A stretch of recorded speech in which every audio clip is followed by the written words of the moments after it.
안녕하세요. 훈훈한 인터뷰의 훈훈입니다. 오늘은 타 채널에서 보기 진짜 힘든 구조일 것 같은데요. 슈퍼개미 배진환 대표님과 슈퍼개미 이상 기사님을 모시고 딱딱한 인터뷰보다는 편안한 대담 형식으로 한번 진행해 보도록 하겠습니다. 반갑습니다. 반갑습니다. 반갑습니다. 오늘 정말 귀한 손님이 오셨습니다. 이렇게 슈퍼개미끼리 이렇게 모이는 거 잘 없는 것 같은데요. 왜 유튜브를 굳이 슈퍼개미가 왜 뭐 하려고 있는 돈으로 살지 뭐 하러 슈퍼개미 하냐. 슈퍼개미가 이렇게 유튜브 활동하냐. 이렇게 질문이 많던데 그런 질문 많은 받으시죠?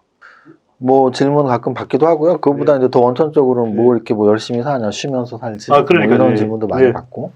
근데 이제 사실은 무엇이든지 목적이 있겠죠. 그럼 네. 제가 지금 뭐 이런 소통 채널을 하는 이유는 제가 하고 있는 기업 광고도 하고 네. 홍보도 하고 네. 그리고 또 하나는 제가 블로그를 했을 때 그 순수한 마음이 아직도 남아있다고 생각해요. 네. 무슨 뜻이냐면 뭐 제가 잘 아는 주식을 이렇게 어떤 기법이랄지 투자 철학을 공개했을 때 봐주시는 분들이 또 도움이 되신다면 그거는 약간 무형의 자산, 돈으로 따질 수 없는 저만의 보람 이런 거거든요. 그런 두 가지 이유로 하고 있습니다. 예.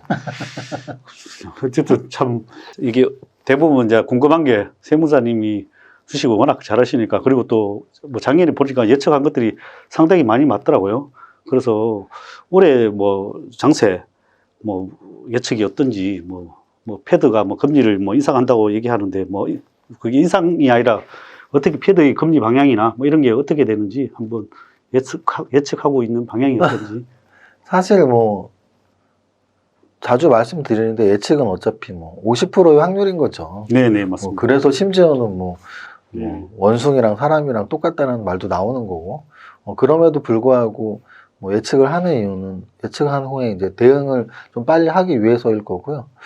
저는 올해의 예측은 딱 부러지게 말하면 어차피 틀리는 거지만 그래도 두리뭉실하게 말하지 않는다면 저는 상승장은 계속 지속되고 있고 현재까지 일단 올해 2021년 기준 1월 한 초 지나면서부터 박스권이 설정될 정도로 조정을 보이고 있는데 그럼 이제 조정 이후에 떨어지면 상승장이 끝난 거고 근데 조정 이후에 다시 가면 상승장은 지속되는 거죠. 그래서 결국은 둘 중에 뭐냐라고 질문을 한다면 뭐 짜장면 먹을래 짬뽕 먹을래 또 난 짜장면 이런 것처럼 조정 박스권이 지나고 올라갈 거니 내려갈 거니 한다면 저는 올라가는 쪽으로 계속 예측을 하고 있고요.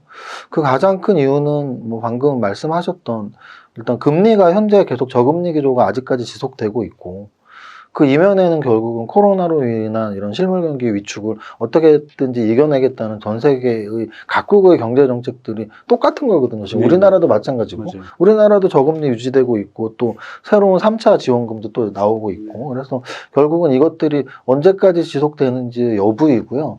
또 하나는 그럼 그런 것들이 끝났을 때 그럼 이제 그런 것들이 끝났을 때는 우리는 유동성 장세가 끝났다 또는 금융 장세가 끝났다라고 말을 하는데 사실 경제는 유동성만으로 움직이는 건 아니거든요. 그렇죠. 유동성만으로만 움직인다면 모든 정부가 돈 풀고 모든 정부가 제로금리만 맞춰놓으면 뭐 계속 경제가 올라가게요.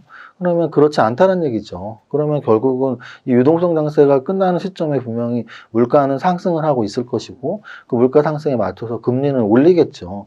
그럼 금리 올린다고 무조건 주식시장이 하락으로 전환하냐 하면 역사적으로 봤을 때도 그렇지도 않거든요. 네.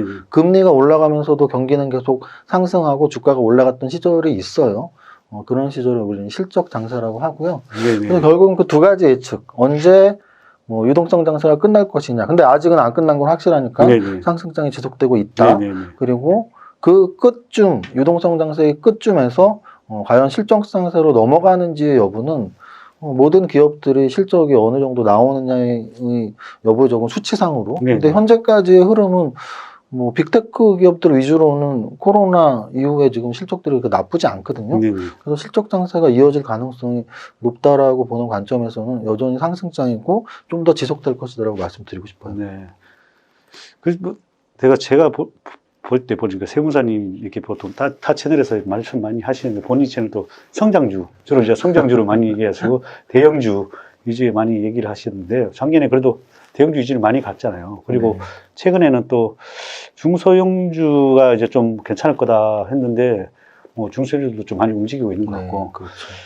제가 또 원래 중소형주가 전문이니까 그래서 저는 이제 대형주 잘 못하는데 그래도 대형주들에 대해서 상당히 뭐 작년 자신 있게 말씀해 주셔가지고 아마 뭐 주리들한테 많은 도움을 주신 것 같아요. 그래서 어떻게 중소형주 섹터는 좀 어떻게 보시고 뭐 그게 견해에 대해서 한번 말씀해 주시면 감사하겠습니다. 네. 이제 우리 중소형주 잘하시는 대가님이 있으니까 제가 이제 조심스럽게 말씀을 드린다면 네. 결국은 우리가 이제 시장을 접근함에 있어서 네. 뭐 대형주를 살 것이냐 중소형주를 살 것이냐 뭐 미국 주식을 살 것이냐 한국 주식을 살 것이냐 모든 선택의 문제고요. 근데 이제 대형주와 중소형주의 차이점을 좀 제가 설명을 드리면 대형주는 아무래도 평균값으로 쳐서는 분명히 베타값이 더 낮겠죠. 그러니까 시장의 변동에 비해서 시장의 변동성과 뭐 흡사한 정도가 대형주의 변동성일 것이고 반대로 중소형주의 변동성은 시장의 변동성보다 훨씬 더 크겠죠. 그게 이제 중소형주의 매력이겠죠. 그러면 중소형주의 장점은 올라갈 때 크게 빨리 올라갈 수도 있고 좀 안 좋은 재료가 나와서 떨어질 땐 또 갑자기 급락이 나오면서 뭐 한 달도 안 되는 기간에 반토막이 날 맞아요. 수도 있고 네. 뭐 이런 이제 차이를 먼저 말씀을 드리고요. 네. 그럼 이제 이런 투자에 있어서 분명히 시장 상황에 따라서 좀 접근 방법은 달라야 된다고 보고 지수가 상승하는 큰 장에서는 대형주 상승률이 때로는 높을 수도 있어요. 네. 그 시절이 바로 작년 11월, 12월 두 달이었던 것 같아요. 네. 작년 11월, 12월 두 달은 지수가 정말 너무나 쉬지도 않고 올랐기 그렇죠. 때문에 그 두 달 동안의 주가 상승률을 사실 찾아보면 중소형주보다 대형주가 더 빨랐어요. 그래서 그렇죠. 그러면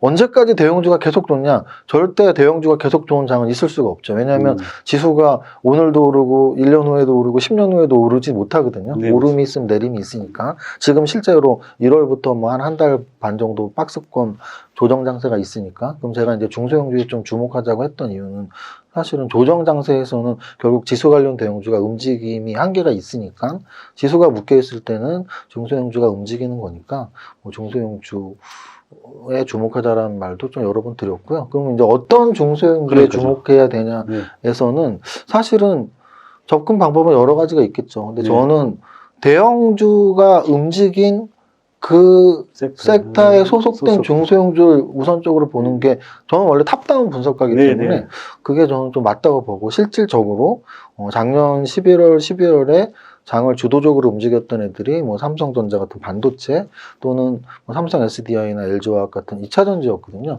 근데 1월 달에 지금 걔네들이 쉬면서도 중소형주 중에서 반도체 특히 비메모리 반도체 쪽이나 또 2차전지 오늘도 뭐 테슬라 관련주도 많이 움직였는데 또 2차전지 뭐 반도체 이런 대형주가 움직인 데 속하는 중소형주를 보는 방법도 있고 또 하나는 저런 거죠. 대형주들은 사실은 워낙 애널리스트들이 분석을 많이 하고 많은 사람들이 관심을 갖기 때문에 뭐 기업 가치에 수렴하는 정도가 많이 벌어져 있을 리가 없어요. 그런데 적어도 한 2천억 미만 정도는 애널리스트들이 뭐 기업 탐방을 가거나 아니면 리포트에 나오는 확률이 많지가 않습니다. 모든 증권사가 뭐 2천 종목을 다 커버할 수는 없으니까. 그러면 이제 증권사가 커버하지 못하는 한 2천억 미만의 종목들을 볼 때는 사실은 어디 섹터 테마에 포함되어 있냐도 중요하지만 저는 대형주보다 중소형주를 발굴할 때는 사실은 재무제표의 중요성이 훨씬 커진다고 봐요. 대형주를 내가 재무제표 분석을 해서 남들보다 뭐 더 빨리 흙속의 진주를 찾기 힘들지만 2천억 미만, 뭐 1,500억짜리 뭐 이런 것들은 아직 기관도 하나도 사지도 않고 외국인도 하나도 사지 않았는데 흙속의 진주로 남아있는 종목들이 꽤 있거든요. 그런 것들을 이제 우리 배 대표님 같은 분이 딱 발굴을 하시는 거죠. 혹시 최근에 뭐 중소형주 혹시 세무사님도 편입하셨는가요? 뭐 그렇죠. 왜냐면은 어쨌든 금액이 뭐 아주 작은 분들은 많은 종목을 사지 못하고 많은 종목을 사서도 안 되고 근데 좀 금액이 있는 분들은 사실 뭐 대여섯 종목만 갖고 있지는 않으니까 그럼 이제 종목 포트폴리오를 짤 때는 업종별 포트폴리오 배분도 중요하고 또는 뭐 코스닥이냐 거래소냐 또는 대형주냐 중소형주냐 이런 비중이 굉장히 중요하기 때문에 저도 당연히 중소형주 비중이 있습니다. 그럼 아까 중소형주를 고를 때 그 섹터 내에서 이제 대형주도 가는 그 섹터 내에서 고르신다고 말씀하셨는데 우선적으로는 그렇죠. 네네. 그러면은 그 섹터 내에서 거기서 또 고르는 기준이 또 있을 거 아니에요? 네, 그래서 지금 방금 말씀드린 것처럼 만약에 이제 제가 좋아하는 성장 산업에 대형주가 크게 움직였다. 그러면 우리나라 반도체 관련주들이 굉장히 많아요. 네, 많죠. 굉장히 많은데 그들이 단독적으로 움직인 경우는 사실 많지는 않아요. 그렇죠. 삼성전자가 먼저 움직이거나, 맞습니다. 왜냐하면 결국은 이 시크릿 업종들은 삼성전자도 혼자 움직이진 않죠. 업황 자체가 뭐 필라델피아 반도체 지수가 올라가면 같이 올라가고, 삼성전자가 올라가면 우리나라의 반도체 관련주의 대부분은 뭐 삼성전자나 SK 하이닉스, 벤더들이기 때문에 그런 관점에서 보면은 결국은 그 관련주들 내에서 찾는 게 좋은 건 뭐 합리적이라고 저는 보고요. 근데 그들 중에서 어떤 종목을 찾냐는 업종별로는 좀 다른 것 같아요. 예를 들어서 저는 반도체 관련주에서 찾을 때는 워낙 재무제표 진짜 우량한 애들이 진짜 많아요. 반도체 관련주. 그렇죠. 퍼가 뭐 10 미만은 예, 굉장히 예, 많고, 예. 그리고 또 성장성도 성장성도. 최근에 비메모리 쪽에 좀 집중을 했던 중소형주들은 2018, 2019, 2020 한 3년 연속 계속 한 20% 이상 성장한 종목들이 네. 많이 있거든요. 네, 그래서 맞습니다. 저는 일단 재무제표를 볼 때는 뭐 그런 것들을 기준으로 해서 성장성이 과연 좋았는지, 또 뭐 이익성이 높았는지. 근데 성장성과 이익성이 높았는데 퍼가 10도 안 돼? 이게 굉장히 좋네. 아, 네, 근데 네. 그럼 사업 내용이 뭐였길래 이렇게 좋아? 근데 사업 내용까지 뭐 비메모리라도 연결이 돼 있고, 그냥 단순 메모리보다는 비메모리 쪽에 네. 연결된 것들이 예, 예. 훨씬 좋고, 뭐 이렇게 이제 반도체 관련주의 중소형주를 볼 때는 그런 식으로 보는 거죠. 네, 또 뭐 2차 전지를 볼 때는 과연 2차 전지 납품을 삼성 SDI에 하는 건지, LG화학에 하는 건지, 테슬라에 하는 건지, 아니면 얘가 뭐 양극재인지, 음극재인지, 뭐 이런 것들 어디에 포함되어 있는 중소형주가 이제 중요한 거니까, 네. 중소형주 볼 때는 조금 이렇게 깊게 사업의 분야나 또는 재무제표를 좀 구체적으로 볼 필요는 있죠. 뭐 그런 것들을 기준으로 봅니다. 네.